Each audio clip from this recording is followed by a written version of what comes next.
Perlas de la Epístola de Pablo a Tito. ¿Qué responsabilidades cívicas tiene el cristiano? ¿Cómo obtenemos la salvación? ¿Qué papel desempeña el Espíritu Santo en nuestra salvación? ¿Qué lugar ocupan las buenas obras en la vida del cristiano? Buen día, hermanos de esperanza. Estamos cerrando el estudio de la carta de Pablo a Tito. Esta carta contiene solo 3 capítulos, pero al igual que las 2 cartas a Timoteo, son instrucciones sobre cómo conducirse en la iglesia, sobre cómo conducirnos en la vida diaria. Oremos. Gracias te damos, Dios, porque nos permites cerrar el estudio de la carta a Tito. ¿Qué perlas hay para nosotros, Señor, en este capítulo? ¿Qué es lo que debemos entender? Permítenos, Señor, entender tu palabra. En el nombre de Jesús te lo pedimos. Amén. Una vez más, gracias por su suscripción. Gracias por seguir cada día el estudio diario. Gracias por compartir el mensaje. Estamos abocados a preparar un pueblo para el encuentro con el Señor. Como ya hemos visto en la carta segunda a Timoteo, y ahora también lo estamos viendo y lo vamos a ver en este capítulo, no perdamos el tiempo en discusiones inútiles sobre palabras. Hay personas que quieren discutir. Si no está escrito, todo lo que se diga es pura especulación. Tengan claro este principio. Si no está escrito en la Biblia, todo lo que se diga es pura especulación. Elucubraciones de aquellos que se sienten iluminados, entendidos. El consejo del apóstol, y es un consejo inspirado, es que no nos envolvamos en discusiones que a nada bueno conducen. Nuestro propósito es invitar a la gente. Lee la Biblia, lee, escudriñalo, entiende por ti mismo. En los primeros 3 versículos, el apóstol nos habla ahora de las responsabilidades cívicas del cristiano. ¿Qué responsabilidades cívicas tenemos nosotros? En el capítulo 13 de Romanos también habla sobre las responsabilidades cívicas. Recuérdales, dice, recuérdales que no olviden, que tengan siempre presente, que se sujeten a los gobernantes y autoridades. ¿Quiénes eran los gobernantes y autoridades? En ese entonces, los gobernantes y autoridades prácticamente del mundo civilizado era Roma. Y para los judíos eran los líderes religiosos, los fariseos, los saduceos, los escribas, el Sanedrín. Y ya sabemos nosotros cómo se conducían los miembros del Sanedrín. Ya sabemos nosotros cómo se conducían los gobernantes o las autoridades romanas. En esas circunstancias, en ese contexto, el apóstol dice que se sujetan a los gobernantes y autoridades. ¿Qué se sujetan? ¿Qué se sujeten? Pero recordemos lo que dice el libro de Hechos. Es necesario obedecer a Dios antes que a los hombres, sujetos entre tanto que las leyes civiles del tipo de autoridad que esté en el poder no se opongan a las leyes divinas. Si eso se da, entonces nos corresponde a nosotros elegir servir a Dios antes que a los hombres. Que obedezcan. Obedecer en el marco de que las leyes civiles no van en contra de las leyes de Dios. Si las leyes civiles van en contra de las leyes de Dios, nos corresponde a nosotros desobedecer. Imagínese que usted es un profesional y que las leyes de su país le obliguen a usted a intervenir una interrupción, un aborto. ¿Se da cuenta? Entonces dice que obedezcan, entre tanto que las leyes civiles vayan de acuerdo con las leyes de Dios, que estén dispuestos a toda buena obra. Cuando la Biblia habla de buena obra, está hablando del accionar de Dios en la vida de la persona. El auténtico cristiano debe ser reconocido como un ciudadano correcto y patriota que con buena voluntad apoya todo programa gubernamental que tiene el fin de aliviar los sufrimientos y establecer la justicia. Y al mismo tiempo, por respeto a su conciencia, no debe participar en ninguna actividad que desconozca los derechos básicos de cualquier persona o en la que se fomenten prácticas censurables. Que a nadie difamen, que a nadie injurien. Algunos de sus conciudadanos pueden ser malos en la sociedad en la cual uno vive, o algunos de los magistrados pueden ser perversos. El cristiano nunca debe manifestar ira ni usar un lenguaje hiriente o tosco. Lo que conocemos nosotros como ser asertivos.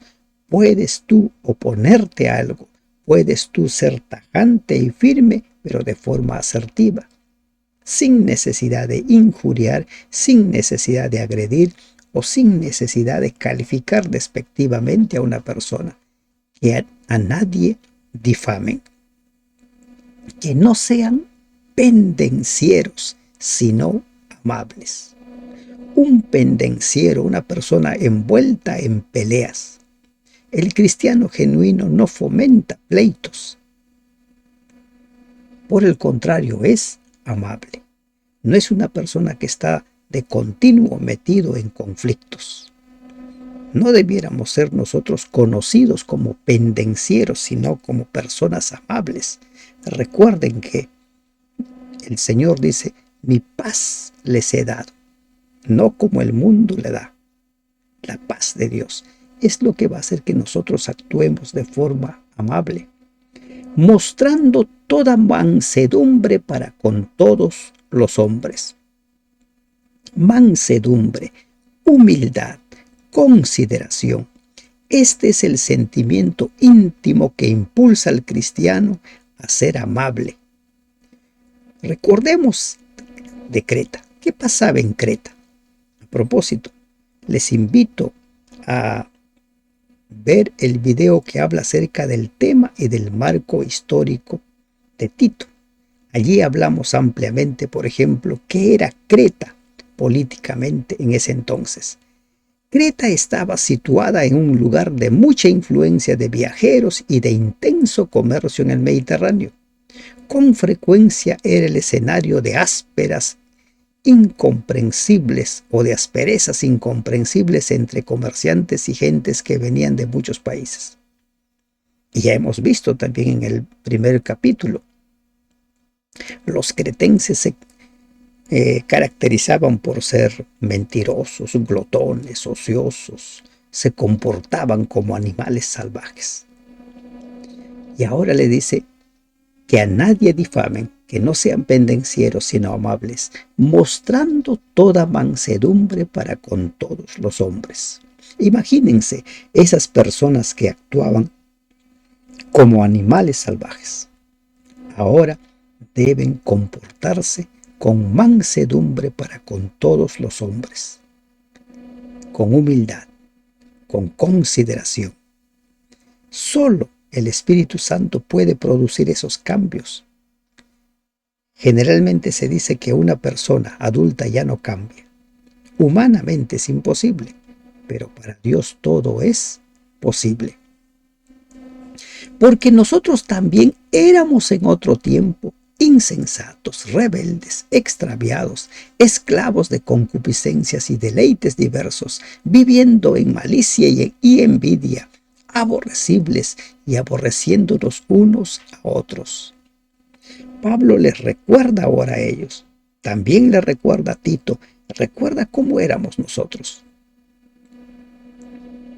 Cuando nosotros recordamos lo que éramos en el pasado, podemos entender mejor el accionar de las personas y ayudarles a salir así como nosotros salimos. Ayudarles a cambiar su estilo de vida así como se ha producido en nosotros. Por eso dice anteriormente, nosotros también éramos. Y hace la lista. Éramos insensatos, faltos de inteligencia. Actuábamos de esa manera. En su carta a Efesios, recuerden ustedes en el capítulo 2 dice, estábamos muertos en nuestros delitos y pecados, en otro tiempo. Antes de conocer a Cristo, éramos así. Antes de entregar nuestra vida a Cristo, insensatos, rebeldes, extraviados, esclavos de concupiscencias y deleites diversos, dice el apóstol Pablo, viviendo en malicia y envidia. Miren todo lo que había en nuestra vida antes de, aborrecibles y odiándonos, peleándonos unos con otros, pendencieros. Pero cuando se produjo en nosotros el nuevo nacimiento, cuando nosotros entregamos nuestra vida a Cristo, se produce el después. El antes era esto. Pero el apóstol le dice, recuerda cómo éramos. Entonces tú vas a saber cómo ayudarles a salir de donde están. Tú vas a ayudarles a cómo crecer en la fe, porque tú has transitado un camino similar. Has pasado por una experiencia similar. Las experiencias no son las mismas, pero son muy similares. Ahora de este versículo 4 hasta el 7, Pablo habla de la salvación producto del amor divino. Los cristianos son justificados por la misericordia de Dios. ¿Cómo es nuestra salvación? ¿En qué consiste nuestra salvación? ¿Cómo se da nuestra salvación? Y esta perla hay que tenerlo muy claro. Pero cuando se manifestó la bondad de Dios nuestro Salvador y su amor para con los hombres, ¿qué está diciendo? Antes éramos, recuerden, antes éramos así. Pero cuando se manifestó, cuando nos encontramos con Cristo, cuando conocimos el Evangelio, cuando escuchamos la predicación, cuando llegó a nosotros la palabra de Dios, cuando se manifestó la bondad de Dios nuestro Salvador y su amor para con los hombres, ¿cómo llegó a ti eso? ¿Cómo te enteraste de la muerte de Cristo en tu lugar? ¿Cómo te enteraste del Evangelio? Esa es la ocasión en la cual se manifestó la bondad de Dios nuestro Salvador. Nuestro Salvador. Miren, en esta carta, Pablo atribuye el término Salvador a Dios el Padre en el capítulo 1, versículo 3, en el capítulo 2, versículo 10, en el capítulo 3, versículo 4, y también a Jesús en el capítulo 1, versículo 4, en el capítulo 2, versículo 13 y en el capítulo 3, versículo 6. Ahora lo vamos a ver. Cuando Jesús se manifestó a los hombres, demostró el interés mancomunado de la deidad por la salvación de los seres humanos. Dios nuestro Salvador. Pablo con esto echa por tierra el argumento de que el Dios del Antiguo Testamento era sanguinario, malo, vengativo. Dios siempre es amor. Y se manifestó, dice, su amor para con nosotros. ¿Y cómo se manifestó su amor para con nosotros? Con la encarnación de Jesús, tomando nuestro lugar. ¿Para qué se dio esto? Para que en nuestra vida se produzca el después. ¿Cómo éramos antes? Ahí tienes la lista. Desde insensatos y rebeldes hasta personas que vivían aborreciéndose unos a otros. Pero Cuando se produce esta gran manifestación, se da en nosotros lo que Jesús le dijo a Nicodemo, el nuevo nacimiento. Lo que mencionó Jeremías y posteriormente el libro de Hebreos también lo manifiesta. La ley, la palabra de Dios grabada en nuestra mente, en nuestro corazón, o como dice Romanos, nuestra vida al servicio de la justicia, ya no al servicio del pecado. Nos salvó del antes, insensatos. Antes, viviendo en placeres, en concupiscencias, llega el amor de Dios manifestado. Nos encontramos, aprendimos el mensaje, nos salvó no por obras de justicia que nosotros hubiéramos hecho. No por obras de justicia que nosotros hubiéramos hecho. A veces nosotros quisiéramos hacer algo y ese pensamiento está en nosotros. Algunos dicen, bueno, antes de entregar mi vida al Señor, debo todavía aprender más. Para entregar tu vida al Señor, solo necesitas saber que Él murió en tu lugar y que Él quiere salvarte. El ir conociendo de más, eso es progresivo. Nunca vas a terminar de aprender. Nos salvó no por obras de justicia que nosotros hubiéramos hecho. Algunos dicen, bueno, todavía voy a poner en orden mi vida para entregar mi vida al Señor. Si tú pudieras poner tu vida en orden, no necesitarías de Dios. Necesitamos de Dios para que ponga en orden nuestra vida. No hay obras de justicia que nosotros pudiéramos hacer para salvarnos, sino solo el poder de Dios. Nos salvó, no por obras de justicia que nosotros hubiéramos hecho, sino por su misericordia. Otro aspecto del amor divino. Por su misericordia, la compasión de Dios por la miserable condición humana constituye la seguridad de la salvación del hombre. Cuando el hombre cayó en pecado, Dios puso de inmediato en acción el plan de salvación y anunció allí en el Edén que la simiente de la mujer heriría mortalmente a la serpiente.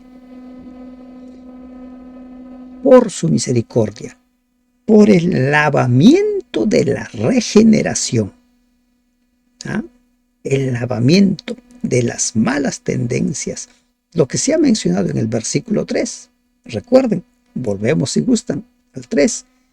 Lavados de todo esto, rebeldías, insensatez, extravíos, esclavos de concupiscencias y deleites, y todos esa lista de pecados, lavados por el lavamiento de la regeneración, el renacimiento, nuevas criaturas, lavados, declarados limpios. Apocalipsis 12 dice que nosotros somos lavados con la sangre de Cristo. Isaías 1 nos dice, vengan a mí y estemos a cuenta. Si vuestros pecados fueron rojos como el carmesí, vendrán a ser como blanca lana. Por el lavamiento de la regeneración del nuevo nacimiento y por la renovación en el Espíritu Santo. La renovación, miren, la regeneración, la renovación, un nuevo estilo de vida, una nueva vida. Eso es un nuevo nacimiento. Ese es el nacer de nuevo. Pero ¿quién produce esto? El Espíritu Santo. Aquí dice, en el Espíritu Santo. En otras versiones, como la versión Jerusalén Nácar Colunga, dice, del Espíritu Santo. Y mejor se entiende cuando dice, por la renovación del Espíritu Santo. El Espíritu Santo diariamente fortalece y santifica a los que se han convertido. El Espíritu Santo no actúa sin el consentimiento de la persona. Nosotros le abrimos o no le abrimos el corazón. Pero el constante progreso, el constante crecimiento, la santificación continua es resultado de la obra del Espíritu Santo. Antes éramos, ahora somos el nuevo nacimiento, el lavamiento de la regeneración y la renovación del Espíritu Santo. El Espíritu Santo dando en nosotros o produciendo en nosotros una nueva vida, una nueva forma de ser, de hacer, de decir. ¿Quién lo hace eso? ¿Quién produce eso? El Espíritu Santo, el cual derramó en nosotros abundantemente por Jesucristo nuestro Salvador, el cual que Él derramó, dice en la versión Jerusalén, que Él derramó. Es Él, Dios nuestro Salvador, que Él fue derramado. ¿Y quién es el que derramó? Volvamos al versículo 5 para entender. Y por la renovación en el Espíritu Santo, o por la renovación del Espíritu Santo, el Espíritu Santo derramó en nosotros abundantemente por Jesucristo nuestro Salvador. ¿Ah? El Espíritu Santo es quien produce en nosotros, recuerden, el convencimiento de que estamos en pecado. Jesús dijo, cuando Él venga, les va a convencer de justicia, de juicio y de pecado. Derramó en nosotros abundantemente por Jesucristo nuestro Salvador. La promesa de Cristo de la venida del Espíritu Santo se cumplió abundantemente en las vidas de los primeros cristianos, quienes en sus propias vidas demostraron el poder transformador y vigorizador del Espíritu prometido. ¿Qué dijo Jesús? Él les dará a conocer de lo mío. Todo lo que les he enseñado, Él les va a recordar. Y aún muchas cosas más. Para que justificados por su gracia, ¿no? Justificados por su gracia, vinieseis a ser herederos conforme a la esperanza de la vida eterna.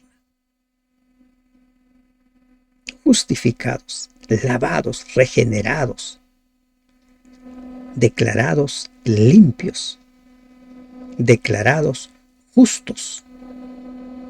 ¿Se van dando cuenta? Hagamos un resumen desde el versículo 3. Antes de conocer a Cristo, estábamos envueltos en nuestros delitos y pecados, muertos, concupiscencias, en nuestros delitos, y ahí se da toda la lista. Luego dice que cuando nosotros conocimos, nos encontramos con el Evangelio, cuando aceptamos a Cristo, se produce en nosotros el lavamiento por la regeneración, ¿no? Y por la renovación, ese nuevo nacimiento. ¿Y cómo se obtiene eso? Por la gracia, por la sangre de Cristo. Es Cristo quien produce eso en nosotros. Nos justifica, nos lava, nos declara justos, nos declara santos. Para que justificados por su gracia. ¿Qué produce en nosotros esa gracia? Viniésemos a ser herederos conforme a la promesa o a la esperanza de la vida eterna. ¿Qué hay para nosotros ahora? La herencia. ¿Y cuál es esa herencia? La corona de vida. El antes y el después. ¿Qué le está diciendo entonces Pablo a Tito? Mira, tú tienes que hacer una gran obra con los cretenses. Los cretenses están envueltos en sus delitos y pecados. Tú ya has salido de ello. Tú conoces el camino. Tú sabes cómo opera Dios y tú puedes ayudarles, presentarles a Cristo, enseñarles cómo vivir la nueva vida, enseñarles cómo ser consecuentes con la palabra de Dios. Esa palabra que es capaz de lavarlos, de limpiarlos, de transformarlos. La gracia divina. Ese es el mensaje que le está dando Pablo a Tito. Y es el mismo mensaje para nosotros. Cuando nosotros salimos a dar estudios bíblicos o empezamos a compartir con las personas, estamos haciendo lo mismo. Nosotros tenemos esa experiencia del antes y ahora estamos en el después. Y cuando nos encontramos con estas personas, por experiencia sabemos lo que podemos decirles, por experiencia, podemos ayudarles a llegar a Cristo, a empezar a vivir la palabra, para que ellos también sean lavados, regenerados, purificados, justificados y ser declarados herederos de la vida eterna. ¿Qué dice 1 de Juan 3? Mirad cuál amor nos ha dado Dios para que seamos llamados hijos de Dios. Hijos de Dios. De los versículos 8 al 11, el apóstol nos habla acerca de la necesidad de manifestar la superioridad del carácter cristiano. Los cristianos deben destacarse por las buenas obras. La vida del cristiano es una vida práctica, no es simplemente de dichos. Nuestros dichos van acompañados por nuestros hechos. Nuestros dichos son ratificados, corroborados por nuestros hechos. Palabra fiel es esta, y en estas cosas quiero que insistas con firmeza. Sé tajante, sé firme. No es opcional. No es mira si puedes, si no. No. En toda vida, así como en la vida física, cuando nace un nuevo ser, ese nuevo ser va a empezar a crecer. No se va a quedar toda la vida en la condición que nació. Lo mismo sucede en la vida cristiana. Que insistas con firmeza, hazles entender que es la consecuencia del nuevo nacimiento, que es la consecuencia del después. Hay muchos que creen que ya están en el después, pero siguen comportándose como que están en el antes, todavía considerando sus debilidades, todavía considerando sus imperfecciones y con ello justificando sus pecados. Para que los que creen en Dios, para que los que han nacido de nuevo, para que los que han sido salvados por gracia, para que los que van a ser herederos de la vida eterna, procuren ocuparse en buenas obras. Gálatas 5, 22, 23 nos habla detalladamente de esas buenas obras, la obra del Espíritu Santo. Efesios 2:10 dice claramente que nosotros, que hemos sido salvos por gracia, Efesios 2:8, Efesios 2:10 dice que somos creados para buenas obras. Entonces, el que nació de nuevo, el que ha sido salvo por gracia, ha recibido la gracia de Dios, debe ocuparse en buenas obras. ¿Y cuáles son esas buenas obras? Son el resultado de poner en práctica la palabra de Dios. Por eso, el nuevo pacto dice que la palabra de Dios, la ley de Dios es grabada en nuestra mente y en nuestro corazón. Eso quiere decir que ha sido asimilado, forma parte de nuestra forma de ser. Esas buenas obras fluyen, así como para nosotros es tan natural el respirar. Estas cosas son buenas y útiles a los hombres. Pablo solo estaba interesado en la transformación del carácter de las personas, porque sabía que era la forma de asegurar que esas personas se mantuvieran fieles. Cuando nosotros hacemos algo esporádicamente, no forma parte de nuestra naturaleza, pero cuando lo convertimos en un hábito, ya forma parte de nuestra forma de ser, de nuestro estilo de vida.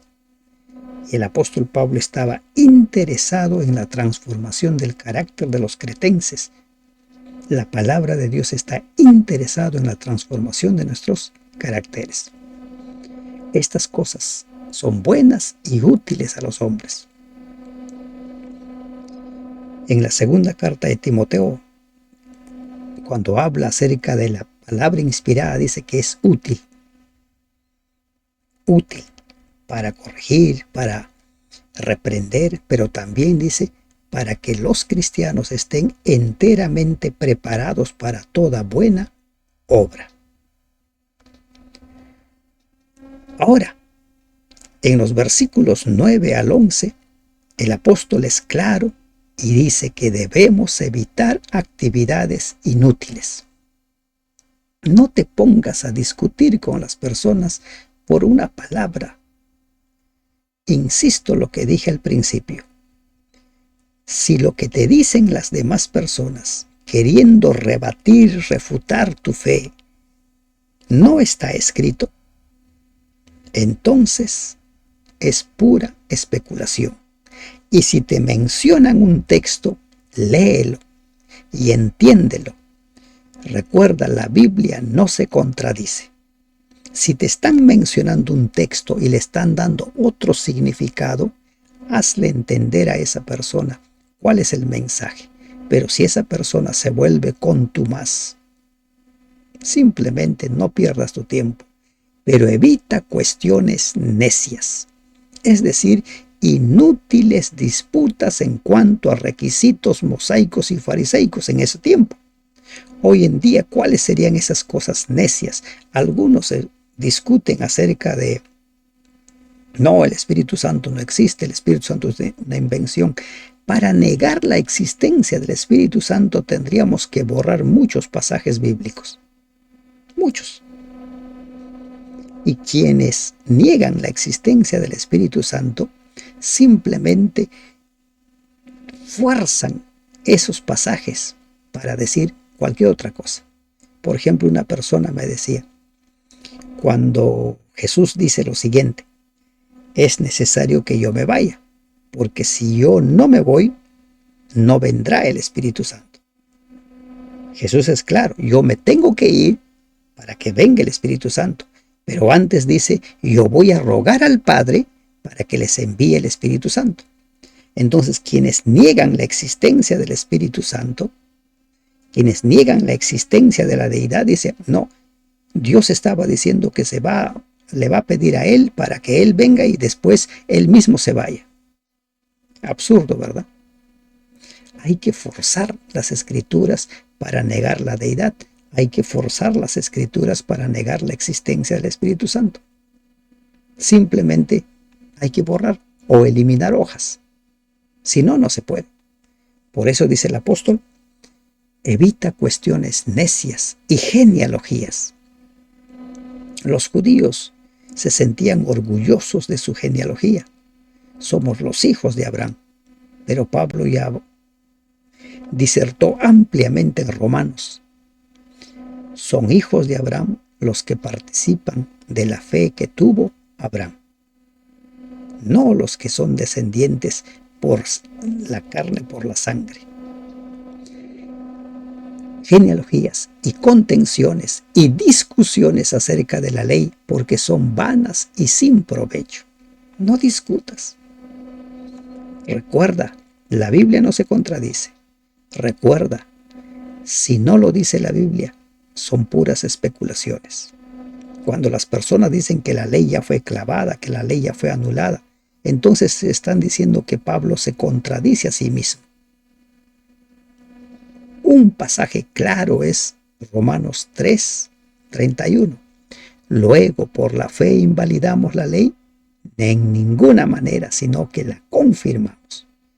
Y Pablo habla en Romanos y habla en sus demás cartas acerca de la función de la ley, que es revelar el pecado. No te pongas a discutir contra quienes niegan las Escrituras o contra quienes creen que la Biblia se contradice. ¿Por qué la Biblia no se contradice? Porque hay un solo autor y ese es Dios. Al hombre que cause divisiones después de una y otra amonestación, deséchalo. ¿Ah? La disciplina eclesiástica. Al faccioso o al rebelde. ¿De dónde sacamos nosotros, por ejemplo, este proceder? ¿Cómo se debe tratar a una persona? Y esto lo encontramos nosotros en el libro de Mateo. En Mateo, el Señor Jesús nos habla acerca de hay que ir a conversar con la persona, hay que llevar otro testigo, 2 o 3 testigos. Si no les hace caso, llévenlo a la iglesia. Si no hace caso a la iglesia, entonces esa persona debe ser retirada. Pero nunca perdamos de vista que la disciplina tiene un propósito: restaurar. Restaurar. Al hombre que cause divisiones. Otras personas dicen a una persona facciosa. Aquí Pablo resume el método adecuado para tratar a los miembros contenciosos que provocan la confusión y las disputas que se describen. Los facciosos sostenían opiniones contrarias al evangelio establecido y predicado por Pablo, como se presenta en el Antiguo Testamento. Si esas opiniones contrarias se promueven activamente, se produce un cisma y los miembros de la iglesia, sean antiguos o nuevos, son perturbados en su fe. El deber del líder de iglesia, del que preside la iglesia, es tener una entrevista bien pensada y llena de bondad con el faccioso, con el rebelde. Si no se obtiene una respuesta favorable, es claro que el siguiente paso que debe dar el dirigente es pedir por segunda vez y con todo fervor la cooperación del que causa divisiones. El propósito de estas 2 entrevistas es restaurar al extraviado.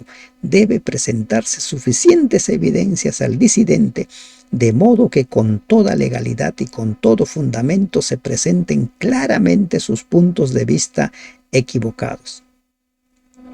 Cada dirigente debe recordar que la norma de la sana doctrina no está constituida por sus opiniones personales, sino por la palabra de Dios. Cualquier discusión sobre puntos de vista contrarios a la fe debe basarse en la evidencia bíblica. Si no hace caso, dice, deséchalo. Deséchalo. Pablo dice en más de una ocasión, lo he entregado al diablo. Pero ¿cuál es el propósito? Que se dé cuenta. Que se dé cuenta de que está actuando mal. Por eso es que un proceso de disciplina no se debe dar en términos de enemigos, en términos de imposiciones. Nadie debiera salir lastimado, sino cada parte debiera entender que la iglesia tiene un propósito, la salvación.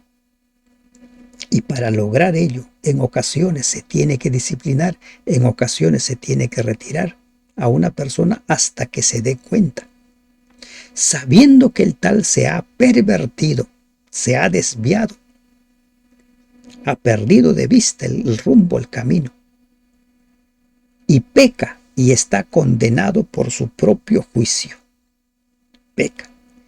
Y aquí hay algo, y es que las personas contenciosas, los rebeldes, llegan a creer que ellos están en la verdad.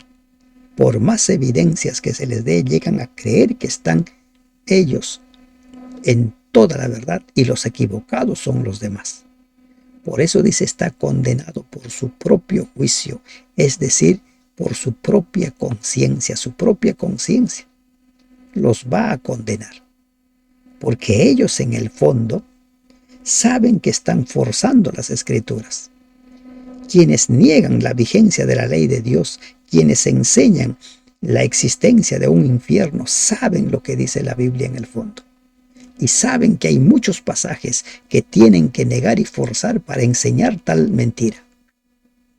Y por eso es que sus conciencias los acusan. Los versículos finales ya son comentarios personales y la bendición final del apóstol. Cuando envíe a ti a Artemas o a Tíquico, apresúrate a venir a mí en Nicópolis, porque allí he determinado pasar el invierno.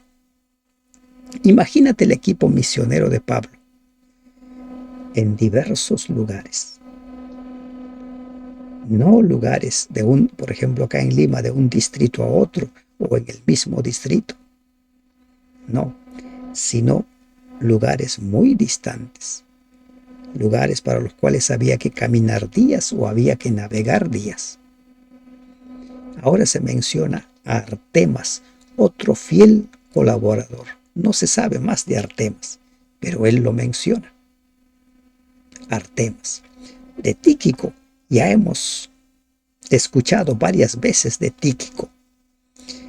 Tíquico o Artemas debía sustituir a Tito allí en su trabajo, en su ministerio, para que Tito vaya a encontrarse con Pablo. Y el lugar determinado era Nicópolis. ¿Recuerdan ustedes la ocasión en Primera de Corintios cuando Pablo se llena de una ansiedad que no pudo soportar? Él había quedado a encontrarse con Tito y cuando llega al lugar no está Tito y al no tener noticias no sabe qué hacer y a pesar de que Dios le abrió puertas para evangelizar, él se fue en busca de Tito. Y ahora le pide a Tito que vaya a Nicópolis, porque allí había determinado pasar el invierno. Acenas, intérprete de la ley. Algunos sugieren que es un judío intérprete de la ley, otros sugieren que es un romano intérprete de la ley. Pero lo que queda en concreto es que Zenas era parte del equipo de Pablo y estaba abocado en el evangelismo. A Zenas, intérprete de la ley, y a Apolos, de Apolos ya sabemos, el libro de Hechos lo presenta como un poderoso en la palabra, y a quien Priscila y Aquila lo habían ayudado a entender mejor el evangelio. Apolos, encamínales con solicitud de modo que nada les falte. Encamínales, dales lo que necesitan, aprovisionales. ¿No? Muéstrate solícito, muéstrate servicial con ellos. Y esta indicación se solía dar. El apóstol Juan también da estas indicaciones de cómo es que se debía apoyar a los que estaban abocados en la tarea de evangelizar. Zenas y Apolos, dos personas más que están comprometidos con el evangelio. Se dan cuenta que la obra del evangelismo es una obra de equipo. Es la iglesia predicando, los que se están preparando para el encuentro con Dios, abocados a la prédica. Y aprendan también los nuestros a ocuparse en buenas obras para los casos de necesidad. O sea, los cretenses cristianos debían aprender a ocuparse en casos, dice, a ocuparse en buenas obras para los casos de necesidad. La visita de Zenas y Apolos sería una excelente oportunidad para que la iglesia de Creta demostrara hospitalidad cristiana, aunque los visitantes fueran completamente desconocidos. Esas son las buenas obras. Dar tu pan al hambriento, dar tu agua al sediento. Lo que se menciona en Mateo capítulo 25, en el juicio de todas las naciones, allí encuentras tú lo que significan las buenas obras. Para que no sean sin fruto. Una fe se manifiesta en obras. Una fe va acompañado de obras. El que dice que es salvo por gracia, su vida estará llena de buenos frutos. El que dice que tiene fe en Dios, su vida estará llena de buenos frutos. ¿Qué dijo Jesús en Juan cuando habla del pámpano y la vid? Dice, el que está ligado, el pámpano que está ligado a la vid, lleva mucho fruto. Y Jesús dice, separado de mí nada podéis hacer. Todos los que están conmigo te saludan. Aquí el saludo es rápido y corto, preciso. Saluda a los que nos aman en la fe. Saluda a los hermanos en Cristo. Saluda a los hermanos de esperanza. Saluda a los que tienen la misma esperanza, a los que se están preparando para el encuentro con el Señor. La gracia sea con todos vosotros. Amén. Pablo tenía seguramente el propósito de que esta carta se leyera delante de toda la iglesia. Necesitas instrucciones de cómo desarrollarte como persona, lo vas a encontrar en la carta a Tito y a Timoteo. Necesitas instrucciones de cómo conducirte en la iglesia, lo vas a encontrar en estas cartas. Instrucciones precisas. Toda la Biblia es un manual, pero aquí el apóstol da instrucciones precisas. Por eso se lo conoce como epístolas pastorales. ¿Qué perla has aprendido en este capítulo 2? ¿Con qué perla te quedas? Miren, hay un antes y un después en nuestra vida. El después implica que caminamos firmes, llevados de la mano, permitiendo que el Espíritu Santo produzca frutos en nuestra vida, dejando que el Espíritu Santo trabaje en nosotros, cree el querer y el hacer, para que los buenos frutos se puedan ver, para que los buenos frutos testifiquen de que Dios está obrando en nosotros. Que Dios te bendiga. Amén.